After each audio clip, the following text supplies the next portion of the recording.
नमस्कार विद्यार्थी मित्रांनो, मी योगेश सर. मित्रांनो, आज आपण ग्रामर बद्दल माहिती बघणार आहोत. तर वेळ न घालवता आपण लगेच ग्रामर या मेथडकडे वळूया. मित्रांनो, बघा first determine methods determinant methods आहे. It is also called as a Cramer's rules. मित्रांनो बघा, दोन इक्वेशन असतात a1x plus b1y is equal to c1. Okay, and this is equation number 1, and a2x plus b2y is equal to c2. This is equation number 2. मित्रांनो, this is the simultaneous equations. What is meant by the simultaneous equation? Simultaneous equation means the linear equation in two variables in the two equations at the same time. So that is called as a simultaneous equations. And we have solved this type of simultaneous equations by using the Cramer's rules. A1x plus b1y is equal to c1. This is first. A2x plus b2y is equal to c2, and this is equation number 2. Now d is equal to,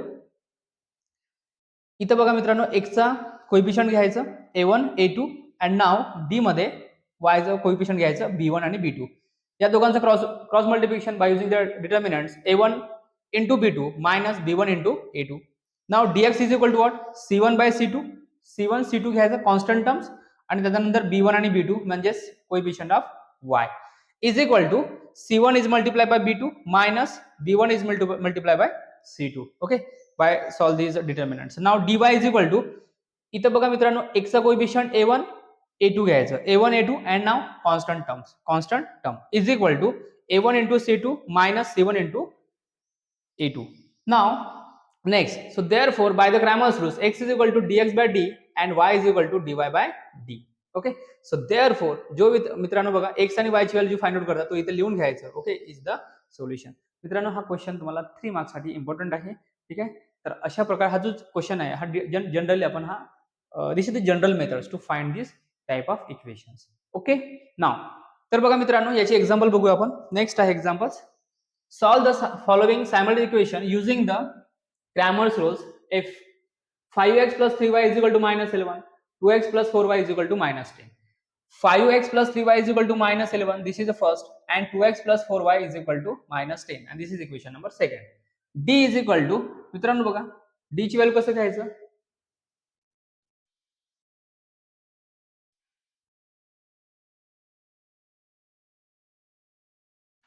One minute.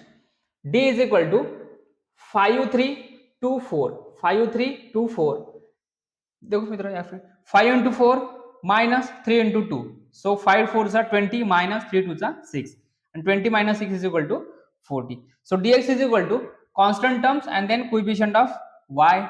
So therefore minus 10 into 4 minus 3 into minus 10 minus and plus is minus 11 4s are 44 plus minus minus plus, so 3 into 10 is 30, minus 44 plus 30 is equal to minus 14. Now next, dy is equal to coefficient of x and constant term. So 5 minus 11 2 and minus 10. So therefore 5 into minus 10 minus 11 into 2. So therefore 5 into minus 10 is minus 50, minus minus plus, now 11 into 2 is 22. So minus 50 plus 22 is equal to minus 28 by Cramer's rule. So dx is equal to dx by d. So value of dx is minus 14 and value of d is 14 using this. So therefore minus 14 by 14 is equal to x is equal to minus 1, and y is equal to dy by d is equal to minus 28 by 14. So y is equal to minus 2. So therefore xy is equal to minus 1 minus 2 is the solutions. Okay, so this is the equations and this is important for the 3 marks मित्रांनो. Okay, तर 6 तारखेला होणाऱ्या पेपरसाठी हे तयार करून ठेवा. Important activity आहे ते आहे क्रॅमर्स रूल्स. या वर्षी 2026 मध्ये हा क्वेश्चन येण्याचे चान्सेस भरपूर आहे मित्रांनो. तर बघूया आपण activity. Now complete the following activity based on the Cramer's rule. मित्रांनो, क्रॅमर्स रूल आहे. Okay, so the first equation आहे मित्रांनो बघा, 3x minus 2y is equal to 3, and second आहे 2x plus y is equal to 16. Okay, find the values of the determinants in the given equations. दोन equation दिले आहे मित्रांनो. D कसं काढायचं? डी काढायचं. सो डी ची व्हॅल्यू कसं काढतो मित्रांनो बघा, x चा कोएफिशियंट इथे 3 लिहितो. Okay, this is 3, and now y चा कोएफिशियंट लिहायचं 3 लिहिलं, या ठिकाणी 2 लिहिलं, अँड नाव y चा कोएफिशियंट minus 2 अँड त्या ठिकाणी y चा कोएफिशियंट आहे 1. ओके, 3 into 1 3 अँड मायनस आणि मायनस प्लस, सो 2 into 2 4, तर 2 3 plus 4 इट इज 7. तर 7 आन्सर येईल ना मित्रांनो. dx ची व्हॅल्यू कसं काढतो?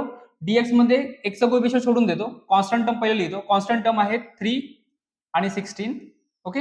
अँड सेकंड आहे वायचा कोएफिशियंट घेतो मित्रांनो या ठिकाणी. y म्हणजे -2 आणि या ठिकाणी 1 आहे. Okay. 3 into 1 cross multiplication by solve this determinant. 3 into 1 is 3, minus minus plus झालं, 16 2 चा 32 आणि 3 किती होणार 35. Okay. Now dy is equal to, dy घेताना मित्रांनो y चा कोएफिशियंट सोडून द्यायचं, x चा कोएफिशियंट पहिलं लिहायचं 3 आणि दुसऱ्या इक्वेशनचं x चा कोएफिशियंट आहे 2. ओके. 3 2 आणि कॉन्स्टंट टर्म आहे 3 आणि 16. ओके. नाव 16 into 3 48 आणि 3 into 2 6. 48 मधून 6 गेले तर 42. तर 42 is the value of dy. Values according to the Cramer's rules. x काय होतं मित्रांनो dx बाय d. तर dx व्हॅल्यू किती आहे, dx ची व्हॅल्यू आहे 35. This is 35 by d value किती आहे 7. सो 35 by 7 is 5 आलं. and now y is equal to dy by d, value of dy is 42 and value of d is 7. So answer will be the 6. So therefore xy is equal to 5 and 7 is the solutions. Okay मित्रांनो, हे 2 marks किंवा 3 marks साठी important आहे, त्याला चांगला करून ठेवा. Okay, तोपर्यंत बाय बाय.